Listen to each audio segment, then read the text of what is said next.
미국과 한국, 세계 각 지역에서 오늘의 미국 탑뉴스 브리핑 듣고 계신 여러분 안녕하십니까? 강혜신입니다. 제가 미국과 한국 이렇게 말씀을 드렸더니 어제 어떤 분께서 호통을 치셨어요. 정신 상태가 틀렸다 말하자면 한국 미국이지 왜 미국 한국이냐 기분 나빠하시던데요. 아마 오늘의 미국을 처음 보고 들으신 분 같습니다. 오늘의 미국은 미국에서 방송이 되는 그런 방송입니다. 그렇기 때문에 이제 미국 중심으로 말씀을 드리고 있고요. 저도 늘 방송만 열심히 하다 보니까 뭐 유튜브에서 어떤 분들이 어디서 많이 보고 들으신다 하는 것을 점검을 거의 못했거든요. 어제 한번 들여다봤더니 최근에 미국 대선, 특히 카멜라 해리스 부통령이 선거에 들어오고 나서 한국에서도 이 오늘의 미국을 듣고 보고 계시는 분들이 상당히 늘어났다는 것을 알 수가 있었습니다. 그래서 모든 뉴스는 이제 세계화되고 있는데 한국이건 미국이건 세계 어느 나라에서 오늘의 미국을 보고 듣고 계신 많은 여러분 이 기회를 틈타서 제가 여러분들께 감사 인사드리고요. 한국 자체에서 보도되는 미국 뉴스, 또 미국에서 보도되는 미국 뉴스 모든 것들을 많이 보시는 게 좋은 것 같습니다. 왜냐하면 한국 같은 경우는 미국은 우리가 이민 와서 살고 있는 곳이기 때문에 한국만큼 인적 자원이 충분하지 않습니다. 그래서 한국의 방송이나 신문 매체에서 많은 그 분야의 전문가들을 그곳에 두고 뉴스 번역도 하고 하니까 좋을 테고, 그러나 이 세상에 그렇게 완벽하고 모든 자원 가지고 게임이 끝나는 건 아닙니다. 미국 현지에서 볼 수 있는 그런 부분들이 있거든요. 그렇기 때문에 너무 많은 거 모든 걸 다 시간도 없고 그러실 필요 없이 적절하게 한국에 어디가 이건 미국 뉴스를 잘한다, 미국에선 어디가 미국 뉴스를 잘한다 해서 몇 가지만 두고 이제 비교를 해보시면 여러분들께 아주 좋을 것 같습니다. 예를 들어서 제가 어제 그 어머님 집에 다녀오다가 한국에 유명한 방송인데 오랜만에 한번 들었더니 유명한 방송이니까 당연히 뭐 외신 캐스터도 뭐 실력 있는 분이겠죠. 그분이 얘기를 하는데 뭐 예를 들어서 지금 카멜라 해리스가 요즘 그 라임 그린 색깔을 바탕으로 젊은이들에게 많이 다가가고 있는데 그게 미국의 언더그라운드 가수의 앨범과 색깔을 따온 거다. 절대로 그 가수 미국의 언더그라운드 아니고요. 그리고 그 가수는 언더그라운드가 아닙니다. 영국에서 너무너무 유명한 팝 가수거든요. 그런 식으로 미국에서 살고 있지 않으면 뭐 전문 외신 캐스터라 할지라도 놓칠 수 있다는 거. 뭐 또 카멜라 해리스가 아프리칸 아메리칸이라고 하긴 좀 그렇지 않나요? 뭐 자마이카 흑인 자마이카 히스패닉 이런 얘기를 하는데요. 자마이카도 아프리칸 아메리칸 인구가 거의 답니다. 코케시안 거의 없고요. 그렇거든요.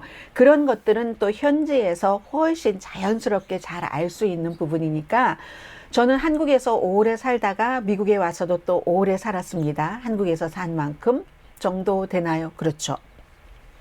그러니까 저 같은 매체 미국에 하나 두시고 또 한국의 전문 매체들 보시고 하면은 미국 대선을 포함해서 여러 가지 미국 돌아가는 그 뉴스를 여러분들께서 자세히 아실 수 있다고 생각이 됩니다. 한 가지 더 말씀드리고 싶은 것은 대체로 그 유튜브에서 한국에서 팔로워도 많아요. 그렇게 방송하시는 미국 뉴스를 하시는 분들은 제가 이렇게 보니까 뭐 그분들이 어떤 타이틀은 있어요. 뭐 대학 교수다 등등. 그리고 주변에서 일을 준비해 주시는 분들도 계시겠죠. 그러나 상당수의 그런 분들은 돈을 따라간다.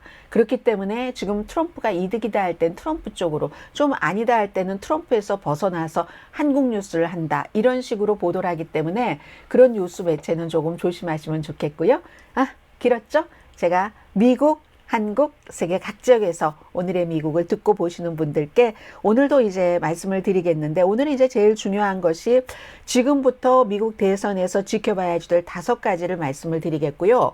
미국이나 한국이나 전부 중요하다고 보여주는 비트코인, 제가 이 말씀을 정리를 하면서 유시민 전 장관이 했었던 이런 말들이 생각이 나는데, 트럼프 전 대통령이 이제 입장을 180도보다도 180도를 한 몇백 바뀌어서 비트코인에 대해서 다 계산을 하는 거죠. 정치적으로, 사업적으로.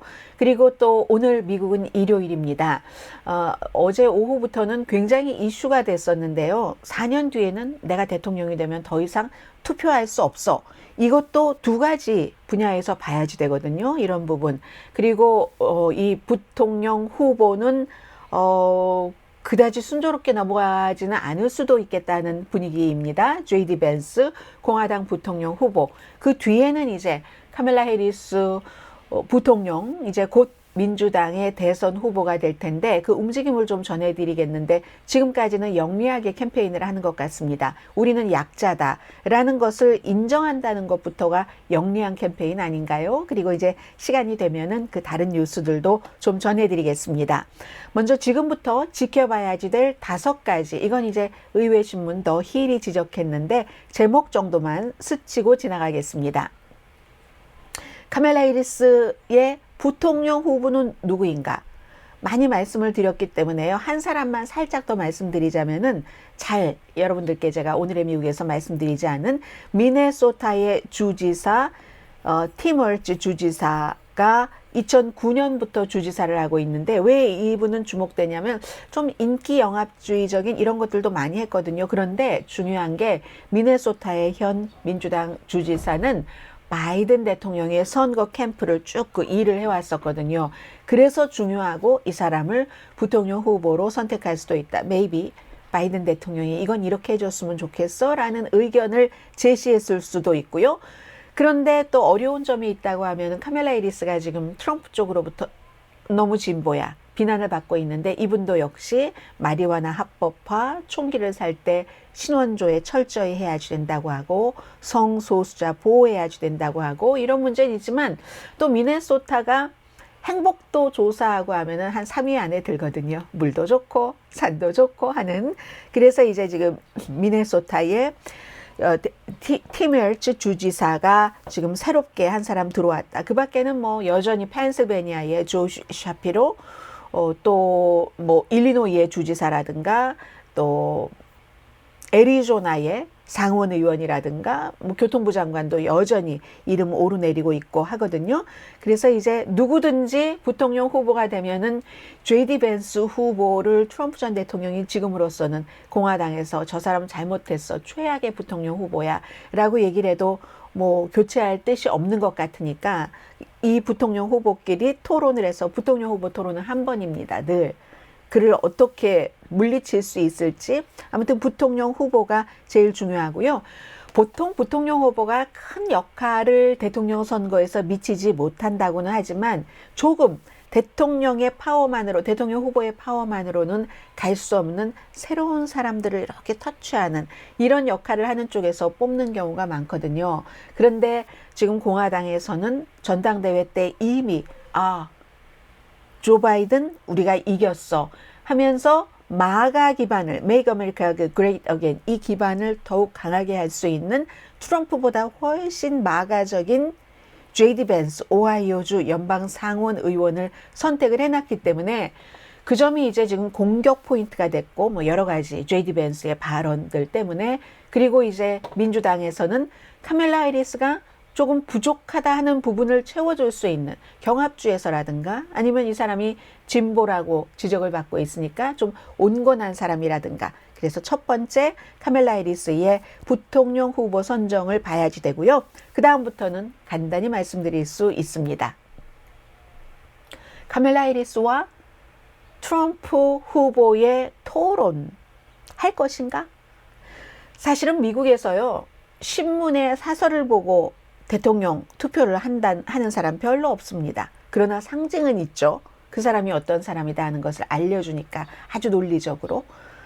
그리고 토론 보고 투표했다 하는 사람들도 그다지 많지는 않습니다. 토론을 우선 일단 그렇게 많이 보진 않습니다. 그러나 그런 모든 것들이 차곡차곡 쌓여가는 과정이기는 하죠. 그런데 이번에는 토론이 중요합니다. 바이든 대 트럼프의 토론에서 그 토론 자체가 후보를 바꿔버렸으니까 민주당 후보를 바이든에서 카멜라 해리스로 그리고 공화당의 부통령 후보도 그때까지만 하더라도 카멜라 해리스가 새로운 사람으로 되지 않을 때까지만 하더라도 괜찮아. 저 부통령 후보 39살 야 아주 좋은데 이렇게 생각했는데 그 부통령 후보의 선택 자체도 이상하게 보이게 하잖아요. 그런 식으로 이번에 토론은 아주 중요합니다. 또 카멜라 해리스도 검사로서 법정에도 많이 갔고 상원의원에서도 법사위원회에서 또 활동을 했고, 뭐 검사 대 범죄자, 이거 한국과 똑같아서 검사가 대통령 봐야라고 얘기를 하지만 미국 검사하고 한국 검사하고 제도 자체가 다릅니다. 미국 검사는요, 선출직입니다. 검찰총장도 그렇고 샌프란시스코 검사를 할 때부터 알라메다의 검사보까지는 그렇다 할지라도 카멜라 해리스가 샌프란시스코의 검사, 지방검사가 된 게 2004년인가가 선거였거든요. 그럼 그때부터 선거인 겁니다. 유권자가 뽑은 겁니다. 검찰총장도 유권자가 뽑았고, 이렇기 때문에 그런 모든 과정을 거친 카멜라 해리스와 트럼프 전 대통령과의 토론은 바이든 대 트럼프의 토론과는 다르고, 지난번 토론 때문에 두 사람이 토론을 하게 되면 엄청나게 많은 사람들이 보지 않겠어요? 그래서 중요하다는 거죠. 하니까 트럼프는 뒤로 이렇게 좀 물러나고 카멜라 해리스는 난 준비됐어요 라고 얘기를 하는 겁니다. 뭐 공화당에서 물러나면서 민주당이 후보를 누구로 확실히 결정할 때까지 라는 단서를 붙였지만 다음 주면 대통령, 부통령 다 결정될 것 같습니다. 세 번째는 여론은 바뀔 것인가? 지금으로서는 6월 27일 후보 토론 이전에 트럼프가 약간 앞서가는 오차범위 안에서의 앞서감이기 때문에 동률로 봤어야지 됐고, 토론 이후에 많이 내려가서 최고 6%까지 트럼프 전 대통령이 경합주에서도 바이든 대통령을 앞섰는데, 카멜라 해리스가 들어오고 나서 닷새 엿새 오늘이 지나야지 이제 일주일이 되는데 그 사이에 바이든이 뒤졌던 것을 다 따라왔습니다. 몇 번 안 되는 여론조사 결과지만 다 따라왔고 또 앞서가는 것도 있고, 그런데 그래서 민주당이 굉장히 낙관적이긴 하지만 이건 허니문으로 끝날 것인가, 아니면 이 허니문이 11월 5일 선거 때까지 이어지는가, 여론이 굉장히 중요하고요. 여론도 마찬가지입니다. 하나하나가 신문의 사설, 토론, 여론 이런 것도 결정적으로 어느 순간에 결정적인 하나가 딱 오긴 하지만 다 어느 하나 사실 중요하지 않은 부분이 없습니다. 그리고 이것 제일 중요할 수도 있습니다. 지금 이제 3개월 조금 더 남았잖아요. 선거 날까지. 물론 9월 달이 되면은 딱 무슨 조기 투표, 우편 투표 같은 것 시작이 되지만 그때 지금부터 9월까지 놀랄 만한 일이 일어날 것인가? 3개월 이상 남았으니까 마지막 그 스프린트, 그 도달하는 그 시점, 그리고 이제 노동절 되고 나면은 또 어느 정도 완숙해지거든요. 그런 것들 중요하다 해서 해리스는 지금부터 선거 캠페인 준비합니다.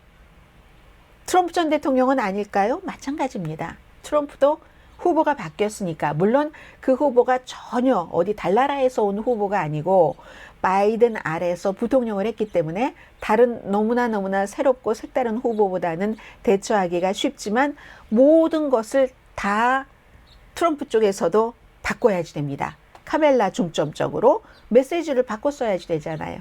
이런 네 가지, 놀랄만한 일 일어날 것인가, 여론은 바뀌나, 토론할 것인가, 또 카멜라 해리스의 부통령 후보 선정 같은 것을 봐야지 됩니다. 자, 지금부터는 트럼프 전 대통령의 몇 가지 며칠 사이에 중요했었던 일을 보겠습니다. 한 가지 먼저 말씀드리고 싶은 것은 트럼프 전 대통령은 지금 아주 강하게 선거 공약을 해놨다 할지라도 다른 후보들도 어느 정도는 그렇지만 트럼프 전 대통령이 한 공약에 대해서는 사실 사람들이 다 믿지는 않습니다. 다만 그 분위기가 지금으로선 그렇게 간다는 거네? 그럼 그렇게 갈 수도 있고 안 갈 수도 있지? 그렇게 간다고 얘기하는 것이 나에게 좋은 입장이라면 그전에는 트럼프에게 별로 신경 쓰지 않다가 트럼프 쪽으로 다가갈 수 있겠죠. 이것이 첫 번째가 비트코인과 관련된 겁니다. 암호화폐가 미국의 대선 캠페인에 큰 이슈가 돼버렸습니다. 비트코인 애호가, 그리고 비트코인 사업이잖아요. 그 사업 하는 사람들이 가장 많이 모이는 컨퍼런스, 연례 컨퍼런스, 테네시주에서 열렸죠. 내슈빌 맞죠? 열렸었는데 트럼프 전 대통령이 비트코인은 자유의 상징이고 이 비트코인 등 암호화폐에 대한 현 행정부의 박해를 끝낼 것이다 라고 얘기를 했습니다. 본인이 대통령 할 때요.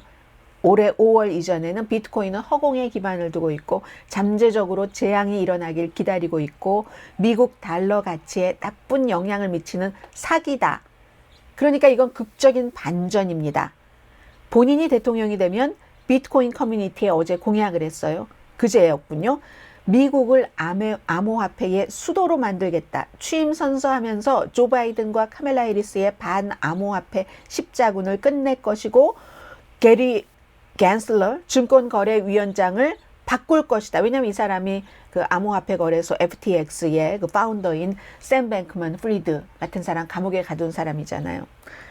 재무부가 미국 정부가 암호화폐 따로 만들지도 않겠다. 오히려 현재의 암호화폐를 도와줄 수 있는 암호화폐에 대해서 친화적인 입장을 가진 사람들로 위원회를 만들겠다. 얼마나 좋아했겠습니까?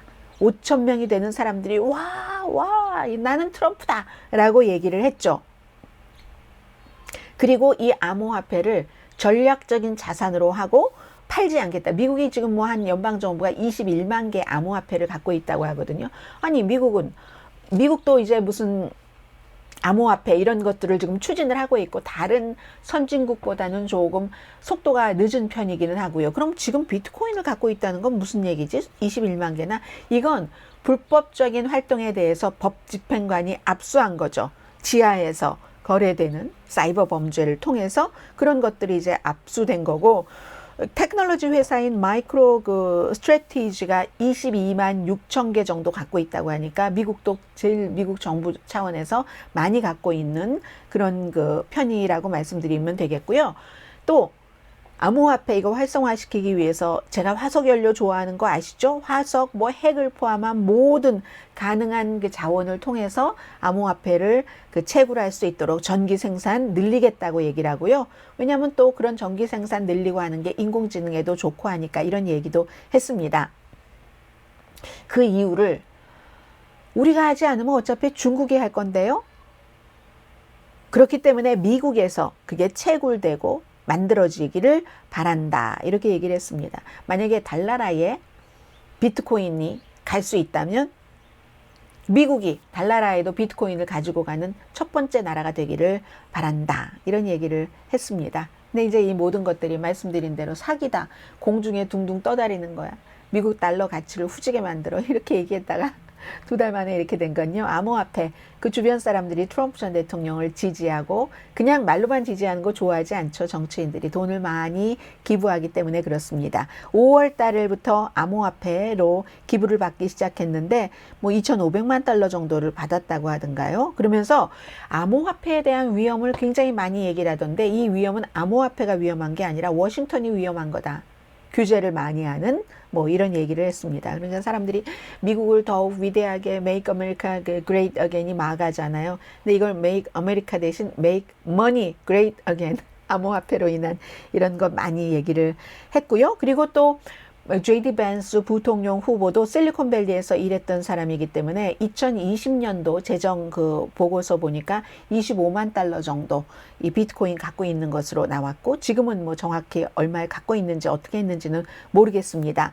그러니까 일부에서는요, 이 암호화폐 연례회의에 트럼프 전 대통령만 간 게 아니거든요. 카멜라 해리스도 초대했는데 안 갔다고 하고 다른 사람들을 보냈죠. 그리고 카멜라 해리스도 이미 관련자들과 비트코인 관계자들을 뒤에서 만나게 하고 있습니다. 그 자리에는 또 민주당의 정치인들도 많이 가서 로카나라든가 그 실리콘밸리 쪽에 아주 젊은 인도계의 정치인이요. 그런가 하면 노스캐롤라이나주에서도 누가 갔는데요. 와일리 니켈이 갔습니다. 이 사람 다 트럼프가 하는 말 다 헛소리야. 아니 4년 동안이나 본인이 백악관에 있었을 때 비트코인에 그렇게 반대를 하고 오만 사람들 다 사면해 주더니 비트코인으로 유명하게 이렇게 했던 그 사람은 사면해 주지 않았잖아. 이런 얘기가 나오기는 했습니다.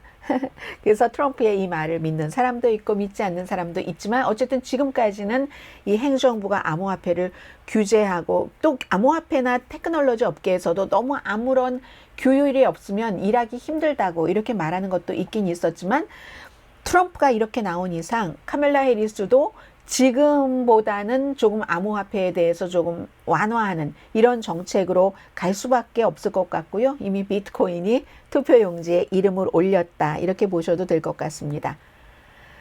암호화폐 회사들이 많잖아요. 3개의 미국 대형 회사들이 지금 대통령 선거 캠페인에 1억 5천만 달러를 썼답니다.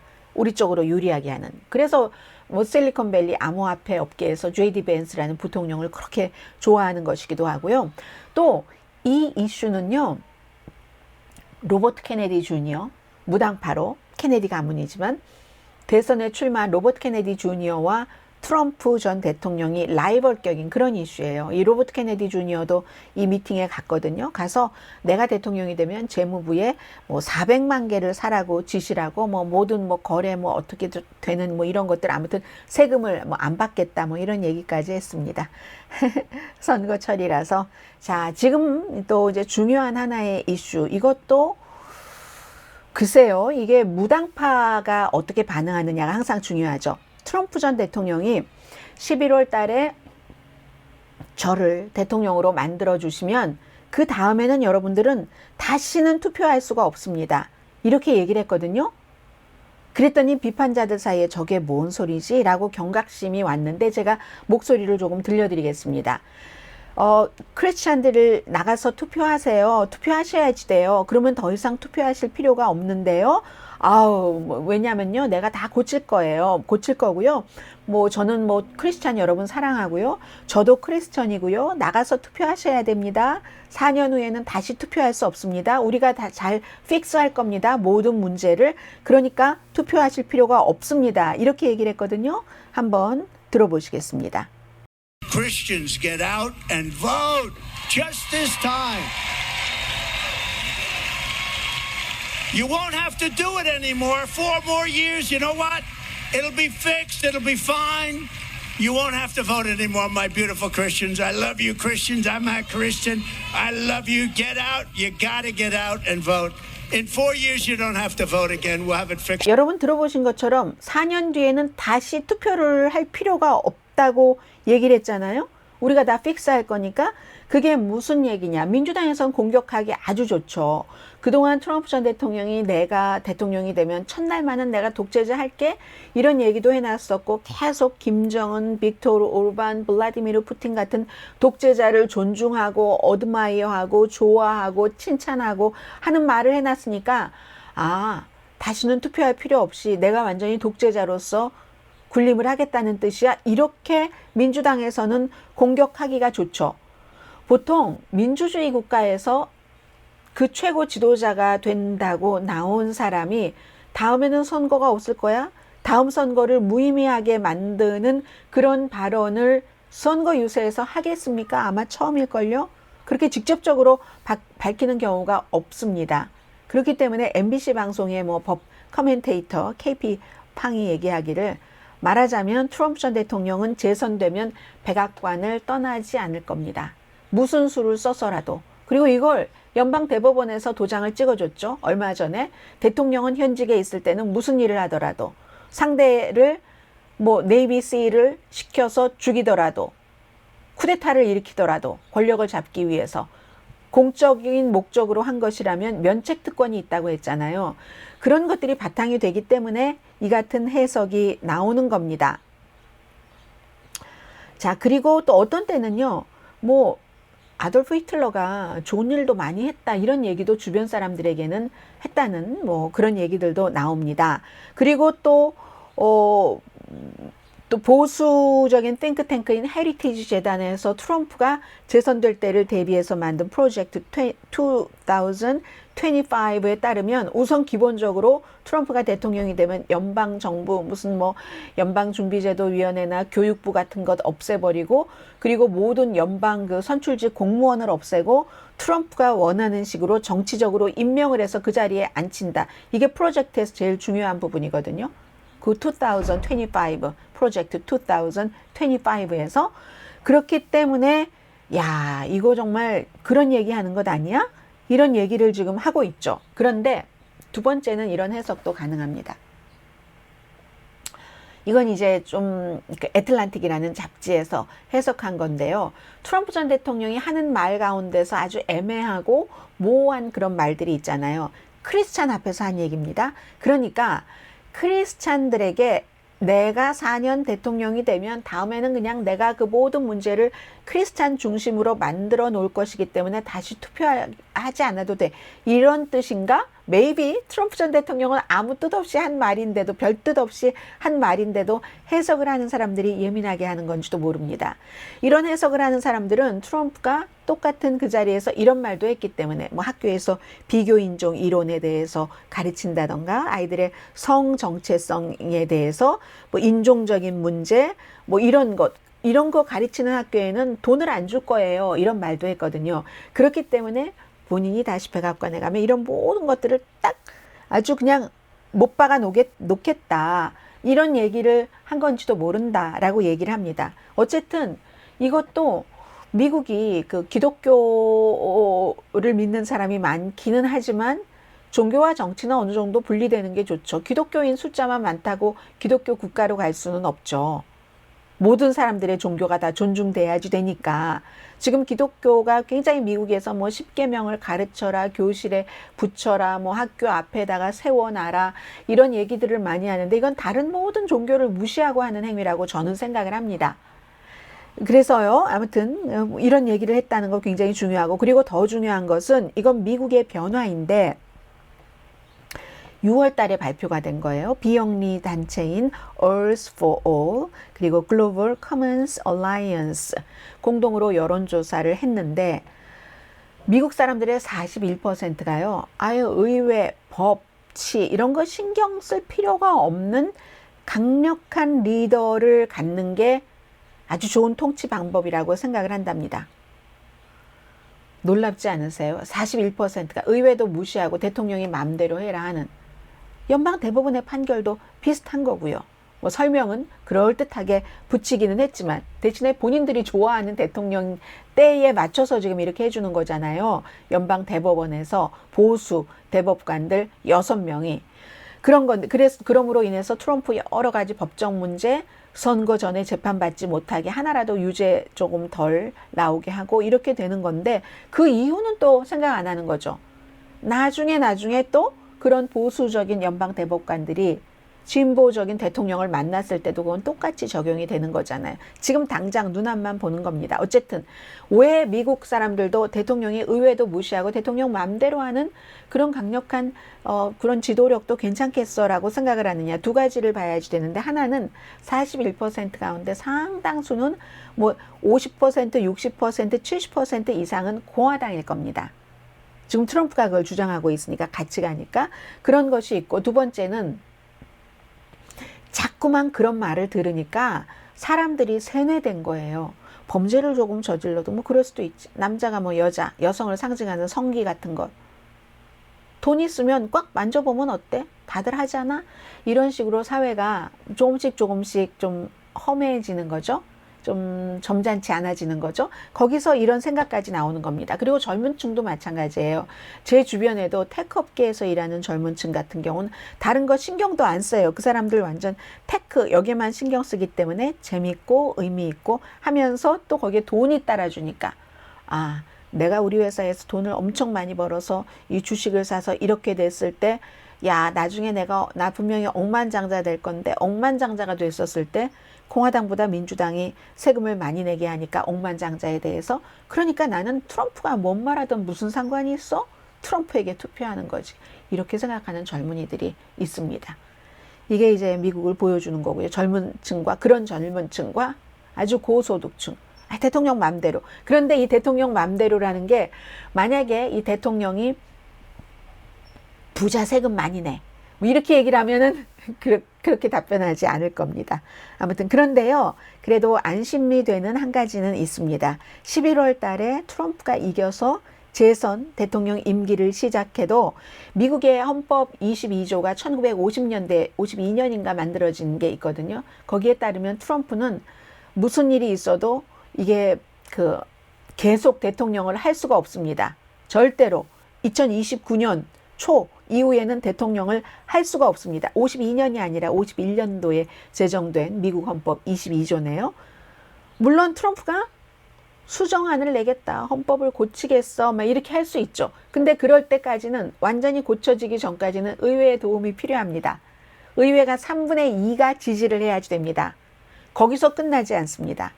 각 주 50개 주잖아요. 50개 주에 3분의 2에서 대통령 마음대로 하세요. 뭐 3선도 하시고요. 4선도 하시고요. 영원 무궁토록 해 드세요. 라고 하는 것을 주정부 4분의 3이 그 변경에 대해서 의회가 변경해 놓으면 3분의 2가 찬성을 해서 그 변경에 대해서 4분의 3의 주가 승인을 해야지 되니까 말이 안 되는 말입니다. 말이 안 되는 말을 캠페인에서 지금 해보는 거예요. 그때그때 엔터테이닝하고 또 만족시켜 주기 위해서. 그 사이에 카멜라 해리스에겐 또 이제 악마다, devil woman, 이제 이렇게 얘기를 했고요. 그 웃음을 엄청나게 비난했지만 카멜라 해리스의 그 웃음은 지금은 뭐 일부 젊은이들에게는 비밀 병기가 되고 있습니다. 이 부분은 이제 잠시 뒤에 말씀을 드리고요. 그리고 사흘째 이 말씀 드리네요. 자녀 없는 고양이 레이디, 이 JD 벤스가 터커 칼슨과의 인터뷰에서 2021년인가요? 2022년인가 했었던 그 얘기. 여기에 대해서 또 뭐 막 이름까지 얘기했잖아요. 카멜라 해리스, 무슨 알렉산드리아 오카시오 콜테스, 피트 브리저즈 이런 사람 이름을 대고 민주당이 말이야 다 그래서 지들도 비참해지고 국가도 비참해지는 것으로 간 거야. 이렇게 얘기를 하니까 사람들이 아니 아이를 낳지 않거나 아이를 낳지 못하면 본인도 비참하고 국가도 비참하게 만드는 거라고 이렇게 나올 수 있잖아요. 그랬더니 이제 요 수습 데미지 컨트롤 인터뷰를 하기 시작하는데 메건 켈리 쇼 팟캐스트 하는 그 팍스에서 쫓겨난 여자 앵커입니다. 여기서 제가 그거 풍자적으로 한 얘기죠. 민주당이 그렇게 아이들을 안 낳기 때문에 그게 국가에 나쁘다는 뭐 그런 얘기지. 제가 무슨 뭐 유권자들을 뭐 그렇게 한다고 비난한 것도 아니고, 그리고 아이를 낳으면 부모가 되면 관점이 아주 좋은 점으로 바뀐다. 이걸 강조하기 위해서 그랬습니다. 라고 얘기를 했거든요. 그러면 많은 사람들은 또 얘기를 하죠. 그럼 그때 그렇게 얘기를 했었어야지. 아이를 낳는 것이 아이를 낳지 않는 사람을 비난하기 위해서가 아니라 더 좋은 관점을 더 풍부해질 수 있다. 이런 얘기는 하지 않았거든요. 아이를 낳지 않아서 국가가 어떻게 되고, 그러니까 아이 낳지 않는 사람은 세금 많이 내야지 되고, 아이를 낳은 사람은 투표권을 더 줘야지 되고, 뭐 이런 식으로 얘기를 했었거든요. 아무튼 분명한 한 가지는 JD 벤스 이 그 공화당의 부통령 후보가 자신과 다른 생각을 가진 사람의 생각, 그게 삶의 선택이죠. 자녀에 대해서. 거기에 대해서는 존중하지 않는다. 이런 지적. 그리고 뉴욕타임즈에 아주 따갑게 말하는 머린 다우드 컬럼니스트가요. 트럼프는 여성에 대한 그 본인의, 트럼프에 대한 그 생각을 쭉 얘기를 하고 그 본인의 생각보다 더 비열한 생각을 하는 사람을 부통령 후보로 선택을 했네? 라는 건데 아주 긴 내용인데 짧게만 말씀드리면요. 트럼프 전 대통령 첫 번째 부인하고 살다가 딱 두 번째 그 첫 번째 부인을 배신하고 다른 여자를 사귀어서 그 다른 여자와 두 번째 결혼을 했는데, 그래서 첫 번째 아이들과 두 번째 와이프에게서 난 아이가 다르죠. 그리고 두 번째 와이프와 결혼 생활을 할 때는 또 두 번째 와이프를 배신하고 멜라니아 트럼프와 사귀어서 두 번째 와이프를 뻥 차버렸는데, 그리고 나서 또 멜라니아 트럼프와 결혼을 했을 땐 아이를 낳아서 아이를 막 키우고 있는 이런 때에 멜라니아 트럼프를 배신하고 포르노 배우와 잠을 자고 유죄 판결을 받았고, 그리고 또 포르노 배우와 뭐 이런저런 지금까지도 계속. 그렇기 때문에 멜라니아 트럼프가 그냥 겨우 공화당 전당대회에 가주긴 했지만 내 남편을 소개합니다. 이런 거 안 했잖아요. 그런데 JD 벤스는 이거 더하네. 고양이 레이디가 이렇고 저렇고. 더군다나 이제 공화당 쪽에서 JD 벤스를 싫어하는 게 또 하나가 있습니다. 항상 이 방송을 듣고 계시는 분들은 한국에서건 미국에서건 세계 어느 나라에서건 유색 인종이라는 것을 생각을 하셔야 되잖아요. JD 벤스의 와이프가 유색 인종이라는 거죠. 엄마 아빠가 인도계라는 것. 그래서 심지어는 아주 백인 우월주의자 닉 푸엔테스라고 젊은 백인 우월주의자 있잖아요. 이 사람이 트럼프 전 대통령이 왜 백인 우월주의자를 집으로 불러서 밥을 먹습니까? 마랄라고로 불러서 밥을 먹었 사람이잖아요. 그리고 말이지 이 사람이 하는 얘기가, 요즘 공개적으로 하는 얘기가, 아니 인도계 여자와 결혼을 해서 인도계 이름으로 아이들 이름을 짓고 하는데 그런 사람이 미국의 백인을 대표해 줄 것 같아? 이래서 마음에 안 들어 하는 겁니다. 공화당 쪽에서는. 여자에 대한 발언, 이런 문제들도 있지만요. 아무튼 그런 거. 자, 그래서 지금 누구는 지금이라도 이 부통령 후보 바꿔야지 돼 라고 얘기를 하지만 또 누구는 그냥 가도 돼.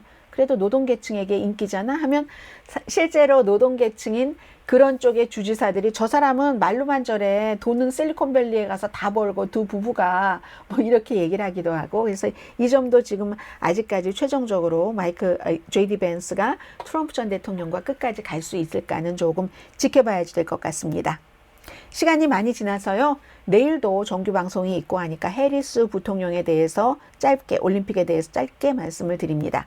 해리스 부통령이 첫 번째 공식적인 선거기금 모금 행사를 했습니다. 매사추세츠에서 800명이 참석을 했는데 여기서 우리가 지금 언더덕입니다. 우리가 지금 약자입니다. 약자이긴 한데요. 이게 추진력이 있어요. 우리는 지금. 그래서 그 추진력은 사람들이 만들어내고 11월 달에 이길 겁니다. 라고 얘기를 했습니다.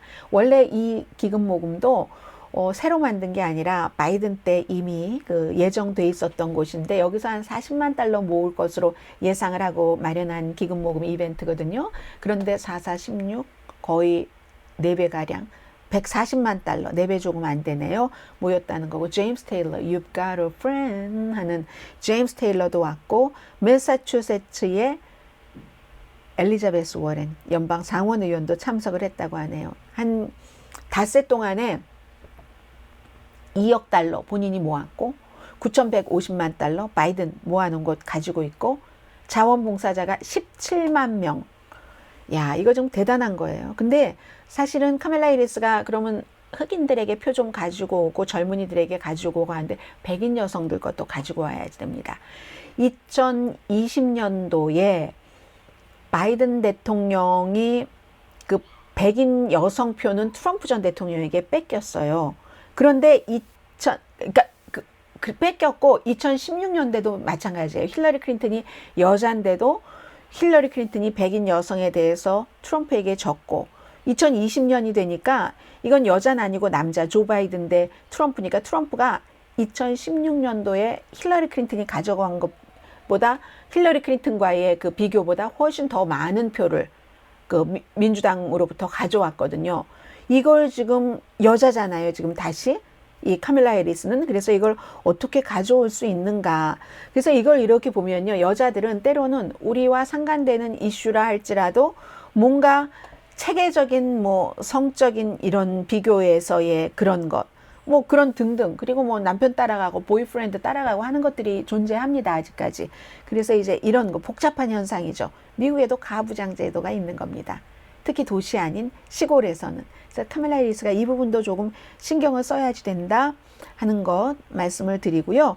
그리고 이제 이 얘기 제가 시간이 없으니까 자꾸 말씀을 못 드리는데요. 찰리 XCX라는 너무 유명해요. 너무너무 유명한 젊은 영국의 팝 가수입니다. 근데 이 가수는 많은 장르를 다 하거든요. 레이디 가가와 공연을 하고 싶다고도 생각하고 마돈나라든가 이런 많은 사람에게서 영감을 받는다고도 하고 하는데 이 찰리 XCX가 카멜라를 지지를 해준 거예요. 카멜라 is Brett. 이 BRAT, 브렛이라는 게 바로 이 영국의 케임브리지에서 태어나서 카멜라를 지지할 수밖에 없을 수도 있겠다는 생각이 드네요. 아버지는 스코틀랜드 태생, 어머니는 인도계거든요. 카멜라 해리스 엄마가 인도계잖아요. 아빠가 자마이카계고 해서 원래 대학교에 입학했다가 음악하면서 중퇴했는데 2010년도에 중퇴했거든요. 한 2008년 이때부터 언더그라운드, 미국으로 따지면 레이브 파티 있죠. 청소년들이 막 밤에 쫙 모여서 파티하고 하는, 그렇게 시작해서 주류가 된 거예요. 2010년에 이미 한 14년 전에 이미 주류가 됐는데 이번에 지난달일걸요. 내놓은 그 앨범이 브렛, BRAT인데 근데 카멜라 is 브렛이라고 딱 선언을 해준 겁니다. 브렛이라는 게 지금 이 가수에 따르면 좀 약간 밝은 말괄량이 걸 이 정도 될까요? 뭐 아주 신선하게 레이브 파티도 즐기고 그러다가 어떤 땐 고민도 하고 말 실수도 하고 하지만 또다시 극복하는 그런 뭐 밤의 라이프 스타일도 좋아하고 그런 라이프 스타일을 얘기하는 겁니다. 이 브렛이라는 게 때로는 말할 때 어리석은 말도 하고 딱 브렛이네요. 이 카멜라 해리스가 그런 것 해서 색깔은 레온 라임. 왜냐하면 레온 라임, 라임 색깔도 라임 색깔인데 초록인데 밤이니까 레온 라임 색깔 그런 거 해서 아무튼 이 블렛의 승인을 받고 카멜라 해리스도 이 청소년들의 언어도 쓰고 싶고 백그라운드 같은 이벤트에서 여기서 요즘 그래서 그린 색깔을 많이 쓰는 겁니다. 물론 이런 밈만으로는 이길 수 없습니다. 그리고 무슨 뭐 미국에서는 비욘세가 아프리칸 아메리칸이잖아요. 비욘세의 프리덤이라는 음악도 이 카멜라 해리스가 많이 쓰고 있는데 이런 밈, 이런 젊은 사람들과의 뭐 팝스타들과의 연관만으로 또 이길 수는 없습니다. 그러나 다 모이는 거예요. 여론, 뭐 신문의 사설, 그리고 또 뭡니까? 기타 등등의 모든 것들이 다 모여서 결정적일 때 이것 때문에 됐어 하는 거죠. 그러나 이거 하나 때문이라는 건 선거에 없습니다. 그리고 이런 분야 팝 문화에서는 테일러 스위프트가 글쎄요 9월 넘어서 무슨 일을 할지 테일러 스위프트가 절대로 트럼프를 지지할 것 같진 않고요. 지금 미국의 선거는 이렇게 돌아가고 있습니다. 다음 주에는 이번 주에 뭐 후반부에 조금 회복되긴 했지만 뭐 테슬라라든가 또 엔비디아라든가 엄청 무너졌었잖아요. 수익 같은 것이 나빠서 알파벳, 테슬라 수익 같은 것이 나빠서 다음 주에도 매그니피센트 7 가운데서 마이크로소프트, 메타, 애플 뭐 30일, 31일, 1일 딱 이렇게 딱 돼 있네요. 이제 수익 발표 있잖아요. AMD, 퀄컴도 있네요. 인텔 다 실적 발표가 있으니까 다음 주에도 얼마나 흔들릴지 알 수 없습니다. 파리 올림픽 보시는 분들 많으시죠? 제가 대선 때문에 많이 못 전해드리고 있는데요. 미국에서는 파리 올림픽을 2,900만 명이 봤다고 하니까 야 이거 뭐 2,900만 명이면 엄청 많이 본 거잖아요. 그리고 지난번에 도쿄 올림픽은 이만큼 2천만 명 안 됐어요. 뭐 1,700 몇만 명이었고 또 베이징 올림픽도 이렇게 많지 않았었거든요. 그러니까 팬데믹 이후에 여러 가지 그런 분위기들을 이번에 완전히 이제 회복을 했다라고도 볼 수 있는데 8월 11일까지 여러분들께서 관심 있는 거 얼마나 많이 집중을 하시겠어요. 근데 이제 여기서 지금 제일 중요한 건 또 정치와 연관이 돼 있어서 드래그 공연자들, 그러니까 남자가 여장하고 하는 그런 그 개막식에서 이런 것들이 뭐 그 최후의 만찬이요. 최후의 만찬을 조롱을 했다. 거기에 막 뭐 여자가 그 드래그 그런 사람들이 나오고 하니까 마이크 존슨이 복음주의 중에 복음주의잖아요. 공화당의 연방 하원 의장이 요한복음 1장 5절 얘기를 했네요. 빛이 어둠에 비춰 어둠이 그것을 이기지 못하였느니라 하면서 어떻게 다빈치의 그림 최후의 만찬 그 비슷한 장면에서 이렇게 여장을 한 그런 사람들이 등장을 하고 이게 말이 되느냐 하고 엄청나게 비난을 합니다. 그 사람뿐만이 아니라 마조리 테일러 그린 그리고 영국의 그 피어스 몰건, 레리 킹 나가고 나서 조금 미국 그 레리 킹 라이브를 진행을 했었던 피어스 몰건도 올림픽이 이런 다른 종교를 조롱한 적이 있는가라고 막 비난을 했거든요. 근데 저는 여기에 대해서는 한 말씀 드리고 싶습니다. 오늘의 미국을 듣고 보시는 분들도 상당수 반 이상 70% 80% 정도는 기독교인이실지 모릅니다. 그런데 제가 그래도 여러분들께 말씀을 드리는 거예요. 저를 미워하셔도 어쩔 수 없죠. 저는 뉴스 하는 사람이니까요. 피어스 몰건이라는 그 진행자가 X에 올린 글에서 올림픽이 어떻게 다른 종교 한 번도 조롱한 적이 없잖아라고 하는데 다른 종교는요 기독교만큼 강하지 않습니다. 그리고 다른 종교는 기독교만큼 막강하지 않은 것도 있고 다른 종교 한 사람 막 붙잡아 놓고 우리 종교로 개종하세요 이런 것도 잘 하지 않고요. 그리고 정치인들에게 막 가서 학교에 뭐 성경 뭐 10계명을 세우세요. 학교에서 이런 거 가르치지 마세요. 이걸 가르치세요. 이런 것도 안 하거든요. 그러니까 왜 그 점은 한번 참고를 하시라 저는 말씀을 드리고요. 한국은 양궁 선수 결승 진출. 미국은 당연히 그 시몬 바일즈를 포함한 미국의 체조 선수들 결승 진출했는데 시몬 바일즈는 아프겠어요. 뭐 아무튼 다리 종아리 통증인데도 불구하고 미국 선수팀에서 최고점 받은 것 같고 무엇보다 지난번에 도쿄 올림픽에서 제가 이 상태로 계속 경기를 할 수가 없습니다. 도중 하차했었잖아요. 그래서도 포커스 받는 거고, 뭐 르브론 제임슨이 너무 많죠. 항상 이 스포츠 이벤트에서는 사람들이 개인의 한계를 뛰어넘고, 그리고 우리 편 하는 이 좋은 뜻에서 그 페어 플레이를 하면서 이렇게 묶어주는 8월 며칠까지인가요? 11일까지인가요? 26일에 시작이 됐으니까 파리 올림픽 여러분들 즐겨주시고요. 저는 다음 주에도 내일부터도 또 역시 오늘의 미국 정규 방송 시간에 뵙겠습니다. 강혜신이었습니다.